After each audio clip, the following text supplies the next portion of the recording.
Dinamalar viewers எல்லாருக்கும் ஒரு hello வணக்கம். இன்னைக்கு நம்ம கூட பேச போறவங்களை பத்தி சொல்லணும்னா, இசை புயல் ஏஆர் ரஹ்மானோட ஃபர்ஸ்ட் ப்ரொடக்ஷன் 99 சாங்ஸோட டைரக்டர் விஸ்வேஸ் கிருஷ்ணமூர்த்தி அவங்க கிட்ட பேச போறோம். ஹாய் சார், ஹலோ வணக்கம், எப்படி இருக்கீங்க சார்? ரொம்ப நல்லா இருக்கு. நீங்க எப்படி இருக்கீங்க? நல்லா இருக்கேன் சார். இவ்வளவு அழகா தமிழ் பேசுறீங்க, சொல்லுங்க சார். 2-3 சென்டென்சஸ் தான் எனக்கு வரும், அதுக்கப்புறம் எல்லாம் தப்பா தான் பேசுவேன், மன்னிச்சிடுங்க. ஓகே, கொஞ்சம் கொஞ்சம் பேச தெரியும். நீங்க பேஸ்ட் ஆன் இப்போ எங்க இருக்கீங்க? பாம்பேல இருக்கீங்களோ? ஆமா, ஐ அம் born and raised in Bombay. நான் வந்து என்னோட மதர் டங் தமிழ் தான். ஆனா பிகாஸ் ஆஃப் தட் என்னோட பாட்டி தாத்தா கூட தமிழ் தான் பேசுவேன். அப்புறம் அம்மா அப்பா கூட தமிழ் தான் பேசுவேன். ஆனா அம்மா அப்பா வந்து திட்டுற போது தான் தமிழ் பேசுவாங்க மோஸ்ட்லி. ஃபர்ஸ்ட் உங்களை பத்தி பேசணும்னா, 2 டாக்குமெண்ட்ரி பண்ணிருக்கீங்க, அவ்வளவு அழகா ரீச் ஆயிருக்கீங்க, ரஹ்மானோட ஒரு நல்ல நட்பு வட்டத்துல இருந்திருக்கீங்க. சொல்லுங்க சார், முதல்ல ரஹ்மானோட இன்ட்ரோடக்ஷன் கிடைச்சதுல இருந்து இந்த 99 சாங்ஸ் ஆப்பர்ச்சுனிட்டி கிடைச்ச வரைக்கும் எங்களுக்கு சொல்லுங்க. ஆக்சுவலி அது வந்து அன்எக்ஸ்பெக்டடா இருந்தது. அவர் வந்து என்ன போன் பண்ற போது எனக்கு நான் நம்பவே இல்லை. அது வந்து அவர் தான். பிகாஸ் நான் வந்து என்னோட பிகினிங்ஸ் வந்து ரேடியோல இருந்தது. நான் நிறைய வாய்ஸ் ஆக்டிங் எல்லாம் பண்ணுவேன். அதனால அந்த வாய்ஸ் ஆக்டிங் பண்ற போது நான் என்னோட ஃப்ரெண்ட்ஸ் மேல நிறைய பிராங்க் கால்ஸ் பண்ணிட்டு வாய்ஸ் எல்லாம் மாறிட்டு இது சேஞ்ச் பண்ணிட்டு நான் வேற கேரக்டர்ஸ் எல்லாம் பிளே பண்ணுவேன். அண்ட் என்னோட எல்லா ஃப்ரெண்ட்ஸ்க்கும் தெரியும் நான் இந்த மாதிரி பண்ணுவேன்னு. ஸோ அந்த நான் ஸ்கூல் டயத்துல இருந்தே நான் நிறைய அந்த மாதிரி பிராங்க்ஸ் எல்லாம் பண்ணியிருக்கேன். ஸோ எனக்கு தெரியும் எப்போவாது எனக்கு ரிவெஞ்ச் எடுத்துக்கிறதுக்கு யாரோ பண்ணுவேன் அந்த மாதிரி என் கூட. அப்ப ரஹ்மான் சாரோட போன் வந்த உடனே நான் நினைச்சேன் இது யாரு இருக்கலாம். நான் அதெல்லாம் என்னோட மைண்ட்ல இருந்தது, யாரு இருக்கலாம், இது அவன் இருக்கலாமா அவனுக்கு. பட் அவன் எப்படி பண்ணுவான் இந்த voice, maybe he found somebody who can talk like him அப்படின்னு இருந்தது. அண்ட் ரஹ்மான் சாரும் சும்மா போன் எடுத்துட்டு திஸ் இஸ் ஏஆர் ஹியர்னு சொல்லுவாங்க. நானும் சொன்னேன் ஏஆர்னு யாரு? அப்ப சொல்ற ஏஆர் ரஹ்மான். ஏஆர் ரஹ்மான் நான் ஜாக்கிர் ஹுசேன், நீங்க ஏஆர் ரஹ்மான் பேசலாம், என்ன சொல்றீங்க அப்படின்னு. நானும் கொஞ்சம் பார்டர் லைன் ரூடா தான் இருந்தேன். நான் வந்து ரொம்ப பிகாஸ் நான் யாரும் நக்கல் பண்றேன், இன்னும் கூட கிண்டல் பண்றேன்னு எனக்கு அந்த மாதிரி ஒரு இது இருந்தது, சந்தேகமா இருந்தது. பட் அவருக்கு அது I think he got up on that. அதனால சொன்னா அவர் ரொம்ப கைண்டா இருந்தா. ஆக்சுவலி அவர் வந்து அது he never brought that up. அவர் சும்மா சொன்னா ஸ்கைப் இருக்கா அவங்ககிட்ட. நான் சொன்னேன் இருக்கே. சரி ஸ்கைப் பண்ணலாமா? சரி தாராளமா பண்ணலாம், ப்ளீஸ் வாங்க ஸ்கைப்ல. ஸ்கைப்ல வந்தா உடனே 1 நிமிஷத்துல வந்துட்டா. அவரோட மூஞ்சி தெரிஞ்சது அங்க. அப்போயே நான் என்ன சொல்றதுன்னு வாயில வார்த்தையே வரல.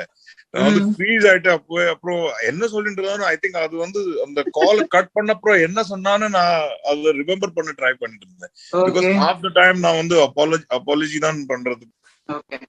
எப்படி உங்களை அவ்வளவு ஞாபகார்த்தமா வச்சிருந்து ஃபர்ஸ்ட் படமே உங்களுக்கு அந்த ஒரு ஆப்பர்ச்சுனிட்டிஸ் கொடுத்தாரு, எப்படி அதை நீங்க ஃபீல் பண்றீங்க? ஆக்சுவலி நான் அத question I never ask my self that நான் எப்படி ஃபீல் பண்ணிருக்கேன். பிகாஸ் யூசுவலி மெயின் ஸ்ட்ரீம் சினிமால எனக்கு நிறைய நார்மலி இப்போ கொஞ்சம் பெட்டரா இருக்கு. பட் 2015 2014 எனக்கு ஜெனரலி ஒரு கம்ப்ளைண்ட் தான் இருந்தது தட் ஃபிலிம்ஸ் வந்து ஒரு கமர்ஷியல் ஃபிலிம் போட்டானா, கமர்ஷியல் ஃபிலிம் பார்த்தானா அது வந்து ரொம்ப ஒரு டம் டவுனா இருக்கும். They like the way I say it is that sometimes there is an age the film assumes its viewer as, and films usually talk to you like you're a 5-year-old, which I don't like. I'm not a 5-year-old. If they நம்ம முதல்ல twinkle twinkle little ஸ்டார்னு போம்னு சொல்லுவோம், அதுக்கப்புறம் அதே கேட்டுருக்குமா? இல்ல we grown up out of that. But films always talk to you like எல்லா மக்களுக்கு புரியறதுக்காக இது பண்ணணும். There are some filmmakers who have gone beyond that, who have always been ahead, like Mani Ratnam sir for instance.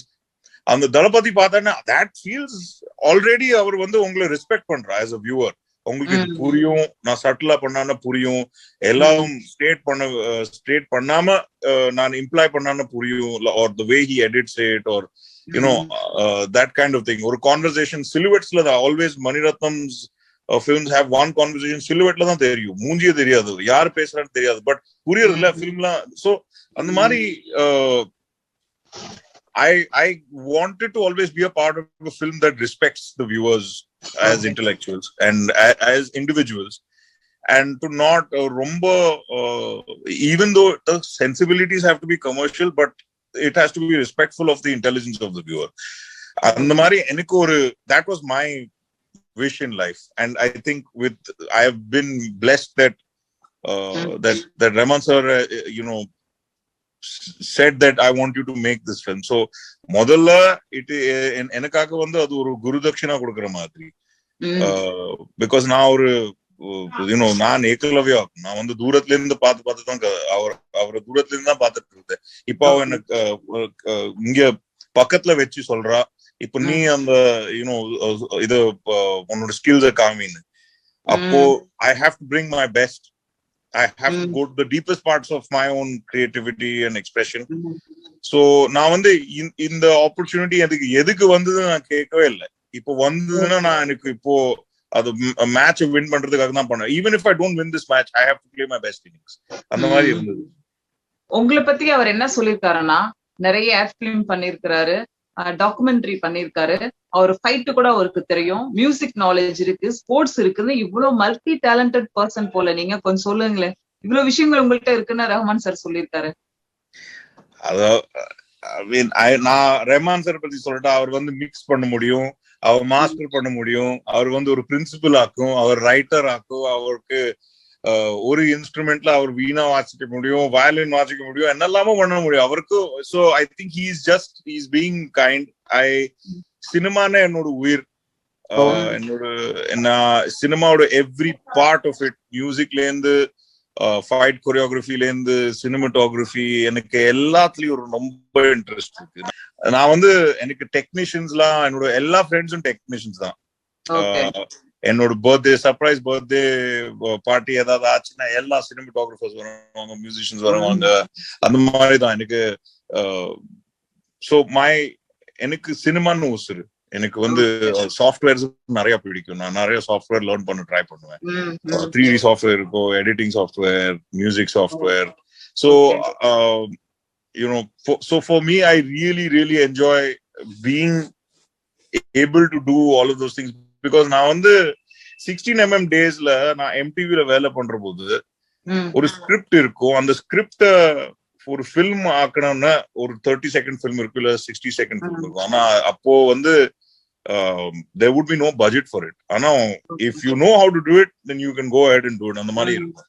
So அதெல்லாம் பண்றது அட்டெம்ப்ட்ஸ்ல நான் நிறைய கத்துட்டேன். Like lots of new things I learnt. நான் வாய்ஸ் ஆக்டிங்கும் அனிமேஷன் பண்றதுக்காக நிறைய பண்ணினேன். பின்ன தியேட்டரும் பண்ணிட்டு இருந்தேன். Music is all. நான் 15-16ல இருந்து பேண்ட்ல வாசிச்சுட்டு இருக்கேன். சோ அந்த மாதிரி டேலண்ட் இல்ல, நான் டிஸ்ட்ராக்ஷன்ஸ்னு சொல்லுவேன். டேலண்ட் வேற யாரும் சொல்றான்னா நல்லா இருக்கும், நானே சொல்றதுன்னா அது அசிங்கமா இருக்கும். நான் வந்து எனக்கு இன்ட்ரெஸ்ட் நிறைய இருக்கு, எங்க லைஃப்ல டிஸ்ட்ராக்ஷன் நிறைய இருக்கு. நான் வந்து ஐ ஆல்வேஸ் திங்க் தட் என்னோட லைஃப்ல இவ்வளவு டைம் தான் இருக்கு, எனக்கு எல்லாம் எனக்கு பண்ணணும். அது என்ன someday I want to do.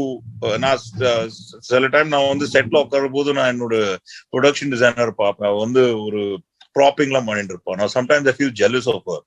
நான் அவள்கிட்ட வந்து சொல்லுவேன், நான் வந்து இங்க எங்கிட்ட 10,000 ப்ராப்ளம்ஸ் எங்கிட்ட இருக்கு, ஆனா உனக்கு வந்து அந்த ஒரே ஒரு விஷயத்தான் நீ கான்சென்ட்ரேட் பண்ணிட்டு இருக்க. Someday I also want to just do ஒரு ஃபில்ம்ல நான் வெறும் ப்ரொடக்ஷன் டிசைன் பண்ணணும், இல்ல ஒரு ஃபில்ம் வெறும் சினிமாட்டோகிராஃபி தான் நான் பண்ணுவேன். இந்த டைரக்டர் என்ன சொல்றாலோ அதான் கேட்டு சரிப்பா கேமராவோட எல்லாம் நாங்க பாக்கலாம், அந்த மாதிரி எனக்கு இருக்கு. But the thing is I'm interested in everything all the time, and it's a big problem. 99 songs film பத்தி வருவோம். இந்த டைட்டில் எதனால வச்சாரு? ஆனா ஆக்சுவலி ரஹ்மான் சார் சொன்னாங்க, ஒரு பையன் ஒரு பொண்ணு அடையறதுக்கு 100 பாட்டு எழுதினா எப்படி இருக்கும், அதுதான் இந்த படத்தோட ஒன்லைன் ஸ்டோரி அப்படின்னாங்க. சாசே டைரக்டர் நீங்க சொல்லுங்களேன். ஒரு எவ்ரி ஃபில்ம் வந்து ஒரு 2 லைன்ஸ்ல எக்ஸ்பிளைன் பண்ண முடியலன்னா மக்கள் கன்ஃபியூஸ் ஆயிடுவாங்க. அதனால அதை ஓவர் சிம்பிளிபிகேஷன் பண்ணானா அதாக்கும் ஸ்டோரி. பட் அதுல நிறைய டீடைல்ஸ் இருக்கும், அதுல நிறைய அன்ஃபோல்டிங் இருக்கும், நிறைய philosophies and other beautiful things embedded within that one line.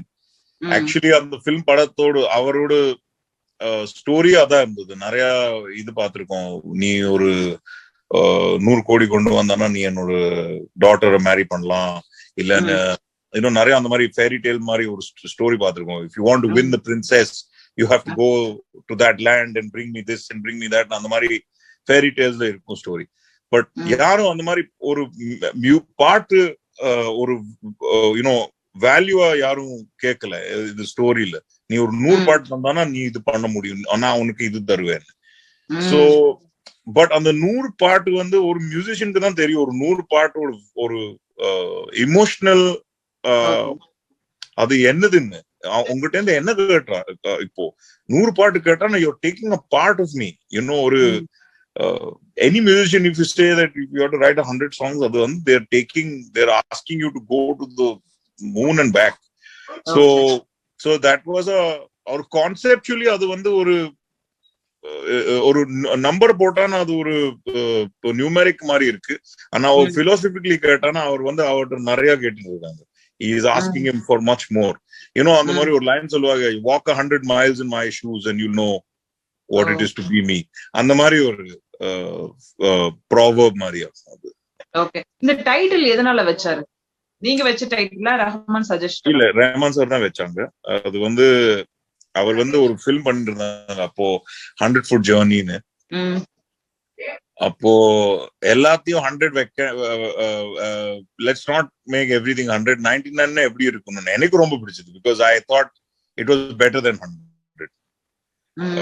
Because in somewhere it connects, like what happens in the film connects back to the title, and when that happens, when a film's title connects to the inherent philosophy in a film, then you know that it's a much better thing. Anala enikku romba pidichது title, and since then I didn't allow him to change it.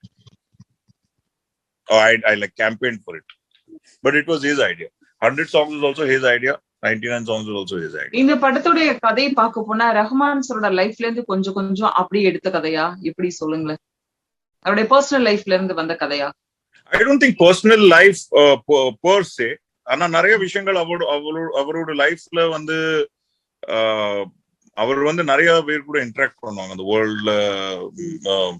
அவர் வந்து world travel பண்ணிருக்காங்க, ஆஸ்கர்லாம் win பண்ணிட்டு பின்ன நிறைய like he has sat with people like who on the Game of Thrones ஓட author கூட உட்கார்ந்து discussions பண்ணிருக்காங்க. Quentin Tarantino, Bill Gates, Obama கூடயும் உட்கார்ந்துருக்காங்க. So you know he has there is a certain world view after you meet people of different walks of, you know, success and world leaders and அந்த மாதிரி. So there are truths and there are certain observations that he has brought in, but because in the film வந்து ரஹ்மான் சாரோட வந்து லைஃப்ல வந்து music was encouraged by his family. என்னோட லைஃப்ல பாதி என்கரேஜ்மெண்டா இருந்தது, பாதி இருக்குல்ல. So somewhere in my life I have taken parts of where my family still there are, you know, some extended you know, uncles and all, they don't really see eye to eye with what I do. But adu vandu you can't let it affect you. So அந்த மாதிரி கொஞ்சம் I think there were some confessions we made to each other about நான் என்னோட லைஃப்ல இப்படி பார்த்திருக்கேன், அவர் வந்து அவரோட லைஃப்ல எப்படி பார்த்திருக்காங்களோ அது கொஞ்சம் சொல்லிட்டு பின்ன அதோட கொஞ்சம் அதோட ட்ரூத்ஸ் அண்ட் இன்சைட்ஸ் வச்சு நம்ம சீன்ஸ் பண்ணோம்.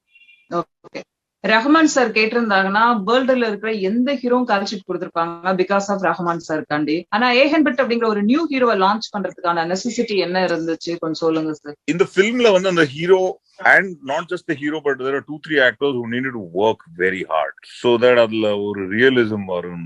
எனக்கு வந்து அவரோட ஸ்டோரியை நான் விஷுவல்ஸ்ல போடுற போது நான் எனக்கே ஒரு you know I am a musician myself, so I can every shot when an actor is not playing an instrument, you can tell like that. அதுக்கப்புறம் ஒரு விப்ளாஷ்னு ஒரு ஃபிலிம் வந்தது, டேமியன் ஷெசால் டைரக்டட் விப்ளாஷ். அதுக்கப்புறம் லா லா லேண்ட் ஒரு ஃபிலிம் வந்தது, அவரோட டேமியன் ஷெசாலோட ஃபிலிம். ரெண்டு ஃபிலிம்ஸ்லயும் அந்த actor has learned the instrument and done it, and they have taken the trouble, and they're all established actors. So you know, even those things were even more a reason saying, see, cannot Rahman, it's a Rahman film, how can a lead actor not know the instrument? Aprom on the story and the hero main protagonist ஒரு journey இருக்கு. On the journey there were certain requirements, and the requirements kaga if the actor does not have the ability to do that, then he will have to learn how to do that. That was the crux of the decisions. Anala we figured that if we go with an established person, it will be great for the film and the and its following. But the core aspect of the fact that we are making an A.R. Rahman story into visuals, we won't be able to, because any established person, our time இவ்வளவுதான் இருக்கும். And on the timeல we have to take the shoot பண்றது எவ்வளவு days தான் இருக்கும், so many hours only. Look கூட ஒரு இது இருக்கும், I won't change my hair and I won't do this and that. And so on the reasons காக தான் we started looking for musicians who can act. Okay. And adu kadakela. Then we looked at actors who can play instruments.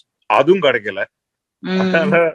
Then we decided, okay, let's wipe the slate clean. Let's look for a new person whom we can send to music school, whom we can train, and who will be ready to give everything for this film. Super. Sir, actually இந்த hero heroine வந்து நீங்க US அனுப்பி music கத்துக்க வச்சீங்களோ 1 year? எனக்கு அத பத்தி கொஞ்சம் சொல்லுங்க சார். ஆக்சுவலி மியூசிக் யூஎஸ் அனுப்பல. கேஎம் கன்சர்வேட்டரின்னு ரஹ்மான் சார் ஒரு ஸ்கூல் இருக்கு, மியூசிக் ஸ்கூல் இருக்கு. அங்க ஒரு ப்ரொஃபசர் இருக்காங்க, மிஸ்டர் சாட்டர்ஜின்னு. அந்த ப்ரொஃபசர் வந்து நான் சொல்லுவேன், அவர் I don't know where Rahman sir has found that man, but that man is a magician. I have seen him teach. ஒருக்கா ரஹ்மான் சார் என்ன அங்க ஒரு ரிசைட்டலுக்காக எடுத்துட்டு போயிருந்தான், for some piano recitals, and some of the most complex classical pieces pianoல சின்ன சின்ன பசங்க, அவரோட அவர் வந்து அந்த சீட்லயும் அந்த சஸ்டெயின் பெல்ல காலு ரீச் பண்றது இல்ல. அவர் வந்து அந்த சின்ன பசங்க அந்த சீட்ல எட்ஜ்ல வச்சு அந்த காலை வச்சுட்டு சஸ்டெயின் பெல்ல போட்டு they are playing complicated pieces that will takes years to for a normal person to be able to even come to the ability to play that. And somehow on the Chatterjee, on the professor la irundhu or quality to train humans to suddenly express without fear and with emotion or instrument vechi avar vandu express pandrathu. So Ihan learned under this professor, and adukku pera he went to LA for about a few weeks to train under a gentleman named Bernard Hiller. Okay. And incidentally, Rahman sir and I also had gone for one of his workshops in LA, and we really liked it. And then we decided, it would be great if Ihan can experience it. Ihan is a boy from Kashmir who had just moved to Bombay. So our vandu konjo just about getting used to filming and what is expected. So in the Mari experiences are always like, AR also took me to certain places in LA that always helps your perspective. நம்ம என்ன பண்றோம் இங்க LAல வந்து office that you go to, சிலப்போ அந்த லாபிலேயே Oscar ஸ்டாச்சுவேட்ஸ் எல்லாம் தெரியும். So suddenly you realize இந்த ஸ்டாண்டர்ட்க்கு வரணும் நம்ம. Okay. So it just makes you feel more than direct learning தாண்டி, if I ஒரு சின்ன புள்ள நீங்க ஒரு ஸ்டேடியம்க்கு எடுத்து போனோம்னா அவனுக்கு தெரியும் இங்க விளையாடுறதுக்கு என்ன பண்ணணும், to what you have to do to be able to stand here and win a match. So those things are priceless, and I think he knows that, and that's why he did it. Even with me and even with Ihan, just to make him stand with some other actors on a stage and be able to perform, and so adu konjo you may not have your greatest day, but you have got your greatest learning. Heroine பத்தி சொல்லுங்க, அவங்க எந்த ஊர்ல இருந்து வந்திருக்காங்க? Actually நாங்க வந்து ஒரு scene அனுப்பிச்சோம், which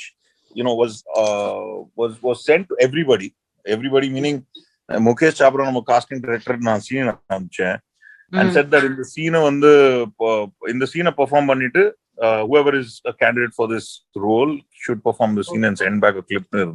9 out of 10 girls did something that I hoped that they won't do. And one girl did what I hoped an actor would do. Oh, okay.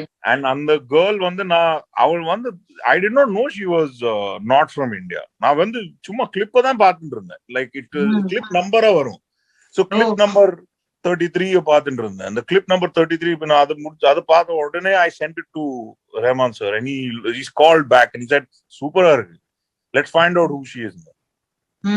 என்ன பார்த்தானா, she is from New York na அப்படி இருந்தது. Then we like, அவ இந்தியனா தான் தெரியுது. I did not even see, I thought she was a Punjabi girl or something. I did not So Okay. we did not know that she was not Indian. She's from the Dominican Republic. Our பேர் வந்து Edilcy Vargas. Our incredibly talented, amazing abilities. She can sing, and she's good at her the stuff that she can do with her body in terms of like dance and rumba.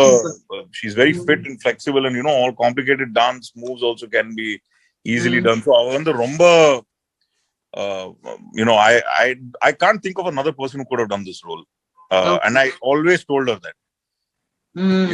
And I am lucky that you said okay to this role, because I can't think of anybody else who could have performed it the way she did.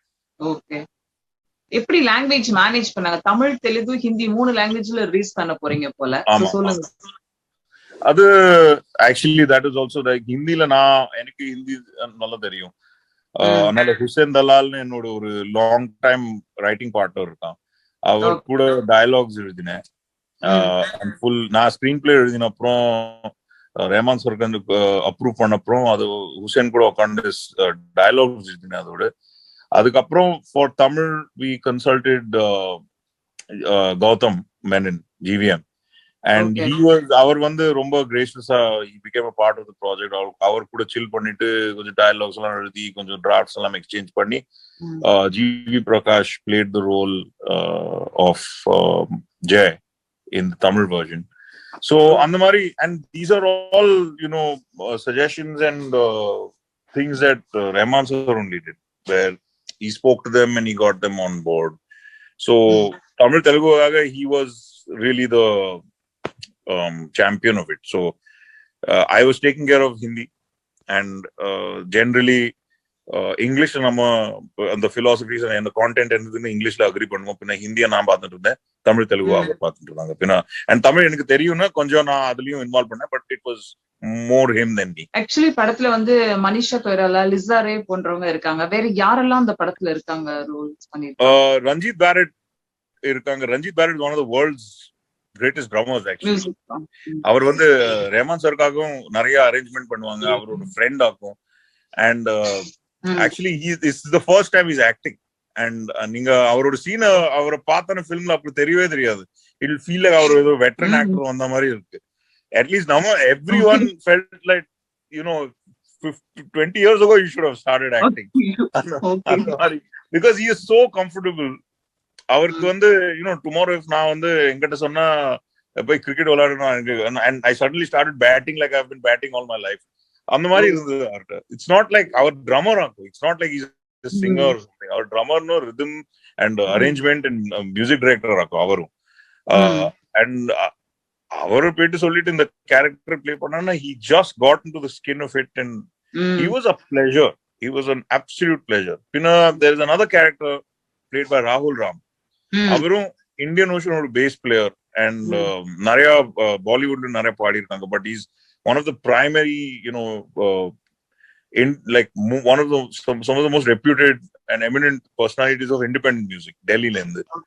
Avarum he was a part of the documentary series that I had made. So that's when I had met him and நம்ம friends ஆயிடுதோம். எவ்வளவு songs இருக்கு sir? I think 14 count பண்ணானா 14 இருக்கு. ஆனா OST எல்லாம் collect பண்ணி பார்த்தானே நிறைய இருக்கு. அது கவுண்ட் பண்ண முடியாது. நான் இன்னும் கவுண்ட் பண்ணல. இட்ஸ் லைக் ஆஸ்கிங் படத்துல எவ்வளவு சீன்ஸ் இருக்கு. சீன்ஸ் எவ்வளவு இருக்கு? அப்போ நிறைய சீன்ஸ் இருக்கு மேம்.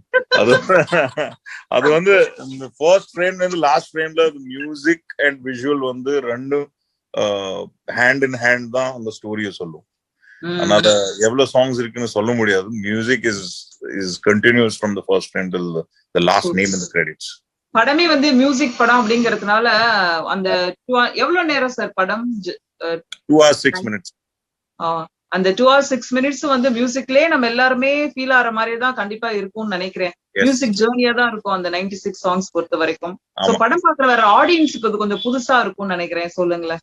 ஆமா, இது வந்து ஒரு ரஹ்மான் சாரோட நான் வேர்ட்ஸ் யூஸ் பண்ணனா it's a new voice that we are trying to speak in. அது வந்து நான் முதல்ல சொன்ன மாதிரி இந்தியால இன்டர்நேஷனல் ஸ்டாண்டர்ட்ஸ்க்கு நம்ம Rahman sir has always made music sound as international, all in every language, Tamil, Telugu, Hindi la. அந்த வருஷத்தோட கிராமி வின்னிங் சாங் கேட்டா ரஹ்மான் சாரோட ஏதாவது வருஷத்தோட கிராமி வின்னிங் சாங் அண்ட் ரஹ்மான் சாரோட சாங் கேட்டானா it sounds you know like they can stand shoulder to shoulder. அதே மாதிரி அவரோட மியூசிக்கு அந்த தகுதியில விஷுவல்ஸும் வேணும். அந்த மாதிரிதான் நான் பிரயாஸ் பண்ணிருக்கேன். அதனால அந்த அந்த நியூ வாய்ஸ், அந்த நியூ அப்ரோச் டு ஒரு இன்டர்நேஷனல் எஸ்தெட்டிக்ல ஃபில்ம் பண்ணணும், ஸ்டோரிஸ் சொல்லணும். அந்த மாதிரி எனக்கு ஒரு சான்ஸ் கிடைச்சது ரஹ்மான் சார் கூட பண்றதுக்காக. அதனால I could you know it fit so well because அவரோட மியூசிக் எழுதினா when he sends me a song I always feel இந்த சாங் எப்படி இருக்குன்னா விஷுவல்ஸ் என்ன இருக்கும். அதனால we had to work twice as hard. பின்ன நான் இப்படி விஷுவல்ஸ் பண்ணேன்னா Rahman sir would produce it also in a certain way. பின்ன நான் VFX and post production பண்ற போது இந்த ப்ரொடக்ஷனுக்கு மிரர் பண்ற மாதிரி நம்ம போஸ்ட் ப்ரொடக்ஷன் பண்ணணும். So it was constantly pushing each other to to the limits. So அந்த மாதிரி ஒரு இன்டர்நேஷனல் ப்ராடக்ட் பண்றதுக்காக பிரயாஸ் பண்ணிருக்கோம். So I hope people enjoy. படத்துல கேமராமேன், அதர் டெக்னீஷியன்ஸ் யாரெல்லாம் ஒர்க் பண்ணிருக்காங்க? My first is my production designer who Aparna Raina. அவர் வந்து the visuals நம்மளுக்கு தெரியுது, whatever visuals we see is really her, and for us to be able to blend colors. So production design, costume, camera and post production. This is the reason why the film looks the way it looks. So production design la Aparna Raina irukanga, and she's known for this kind of attention to detail. Very very lucky and very very close to my heart as a friend and as a collaborator. Camera team la vandu one of my closest friends Tanesh Atam and one of my oldest friends James Cowley. They were on cinematography. Eka Lakhani was on costumes. So to blend production design and costumes to kind of look within the color palettes and within the kind of lighting structures that we wanted to make.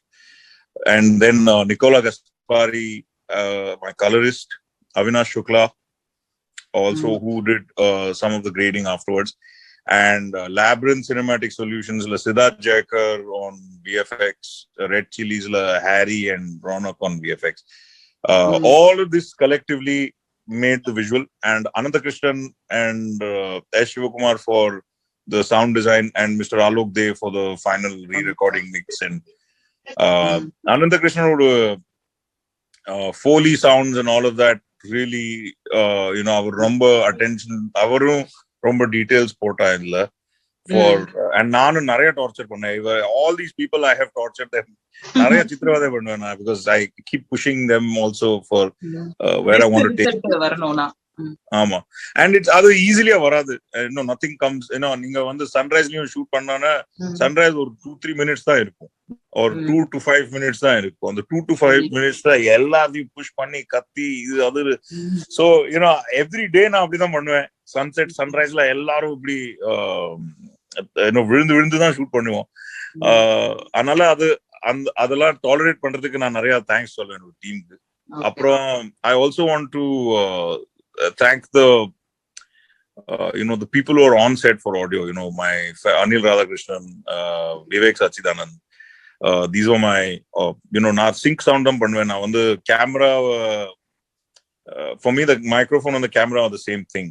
So நான் கேமரால எவ்வளவு detail போடுறேன்னா நான் மைக்ரோஃபோன்லயும் அந்த actors என்ன பண்றாலோ எல்லாம் record பண்ணணும். எல்லாம் Foley sounds, breathing, fabric sounds எல்லாம் ரெக்கார்ட் பண்ணி so all avalum they also had to bear a lot because it was not easy. engala shooting eduthinga? Mostly I would say about 45-50% of the film on the Bombay la dhaan pannom. sila shots vandu sila sequences nama north east la pannom, Sikkim, Meghalaya la. Delhi, Ajmer, Jaipur and ஒரு Europe schedule இருந்தது, யுக்ரைன்ல shoot பண்ணோம். 99 songs பொறுத்த வரைக்கும் ஏதாவது message இருக்கா? Message இருக்கு, ஆனா அந்த மெசேஜ் படம் பார்த்தா தெரியும். சார் ப்ரொடியூசரா வந்து ரஹ்மான் சார் எப்படி செட்ல இருந்தாரு? செட்டுக்கு அடிக்கடி வருவாரா? சஜஷன் என்னெல்லாம் சொல்லுவாரு? அதெல்லாம் எனக்கு கொஞ்சம் சொல்லுங்களேன். செட்ல ஜாஸ்தி வரல சார். அவருக்கு வந்து அவர் ஆக்சுவலி அவருக்கு தெரியும் செட்ல வந்தானே கொஞ்சம் எல்லாரும் டிஸ்ட்ராக்ட் ஆயிடுவாங்க, செட்டோட ஸ்பீடு கொஞ்சம் கம்மி ஆயிடும், எல்லாரும் சார் வந்திருக்கான்னு ஒரு ஸ்பீடே ஒரு இதே மாறிடும், அட்மாஸ்பியர் கொஞ்சம் டிஸ்ட்ராக்டடா இருக்கும். He came on days where songs were being shot. He came on days where he knew that I needed a little bit more, because a little bit more in terms of production la enak adu because na vandu romba or I wouldn't say shoestring but ஒரு stringent budget la irundhen. Okay. And sila vishayangal they are expensive to shoot and they are time consuming, so I know that enak oru curve varum, அந்த curve வரக்கூடாது, இதெல்லாம் important scenes அவர் வந்த உடனே யாரும் no சொல்ல மாட்டாங்க. So on those days he used to come where where some technical thing will be shot and I might need some more time to shoot it. So if he's standing and I'm taking longer, nobody will say anything. Okay. Whereas auditors, because it's a lengthy innings, it's like a test match mari. You have to always keep an eye on both time and cost, and some days you need more, like the drama scenes shoot பண்ற போது you can be fast, but technical things shoot பண்ற போது செட்டப்லயே time எடுக்கும். ஒரு take எடுக்கிறதுக்கு ஒரு half a day 3-4 day ஒரு டேக்காக போயிடும். So those things are some days he used to come and it used to be very helpful that he's there. So I used to tell him I am going to take some more time and do this and all. So he used to be like, I'm here, don't worry. So அந்த மாதிரி ஒரு father figure மாதிரி தான் இருந்தாங்க. And drone நிறைய இது பண்ணார். He's a drone enthusiast. அதனால நிறைய drone ஷாட்லாம் அந்த படத்துல ரஹ்மான் சாரோட ஷாட்ஸ் ஆகும். சூப்பர் தான். He's to go and fly it. Actually 99 songs பொறுத்த வரைக்கும் ரஹ்மான் சாரோட கதையை தான் நீங்க டைரக்ட் பண்ணிருக்கீங்க. உங்களுக்கு ஐடியா எதுவும் இருக்கா ஃபியூச்சர்ல ரஹ்மான் சார் ஒரு டைரக்டர் ஆகலாம் அப்படிங்கிற மாதிரி ஒரு ஐடியா இருக்கா? ஒரு கெஸ்ஸிங் சொல்லுங்க. ரஹ்மான் சார் ஆல்ரெடி டைரக்டரா தான் இருக்காங்க. அவர் ஆனா வர்ச்சுவல் ரியாலிட்டியில டைரக்ட் பண்ணிட்டு இருக்காங்க. அவருக்கு டெக்னாலஜி அவர் நீங்க நம்ம இன்னைக்கு இங்கே இருக்கோம், அவர் 5 years தாண்டி அங்க இருக்காங்க ஆல்ரெடி. அதனால அவர் ஆல்வேஸ் அவரோட சவுண்ட்லயும் அப்படிதான், அவரோட நேச்சரே அப்படிதான். அதனால he has directed an incredible piece called La Musk. அது it also uses smell as part of its story. அந்த ஸ்டோரிய தியேட்டர்ல போட முடியாது, அதுக்கு ஒரு செப்பரேட் செட்டப் வேணும். அந்த VR ஹெட்செட் போட்டு ஒரு அந்த மாதிரி ஒரு மெக்கானிக்கல் சேர் மேல உட்காந்து அந்த ஸ்டோரியை பார்த்தானா ஸ்மெல்லும் வரும், அதர் ஃபீலிங்ஸும் வரும். அந்த மாதிரி he has directed a film. And அதுல currently அது post production இருக்கு, so I'm sure he will want to say much more about it, but he has already done that. So next I don't know, maybe first film to be made on Mars or something will be directed by தெரியாது, சொல்ல முடியாது. Rahman sir எத்தனை பாட்டு பாடி இருக்காங்க இந்த படத்துல? அவர் எல்லா பாட்டுலயும் கொஞ்சம் கொஞ்சம் you will see his presence vocally. Of course, his soul is there in all of them. ஆனா OST ல சவுண்ட்ட்ராக்ல நிறைய you will sense him. நான் ஆக்சுவலி கவுண்ட் பண்ண முடியாது எனக்கு, actually immediately I don't know how many, but Sophiala you can hear him. Okay. O Ashikala you can hear him. So அந்த மாதிரி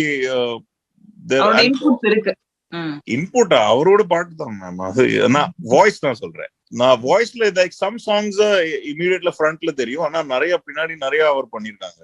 And OST ல you will hear him a lot. உங்களுக்கு ஏற்கனவே music தெரியும் அப்படிங்கறதுனால உங்களோட ஃபேவரட் சாங் ஏதாவது இருந்தா எங்களுக்காக ஒன் லைன் பாட முடியுமா? 99 சாங்ஸ் பாட முடியாது மேம்.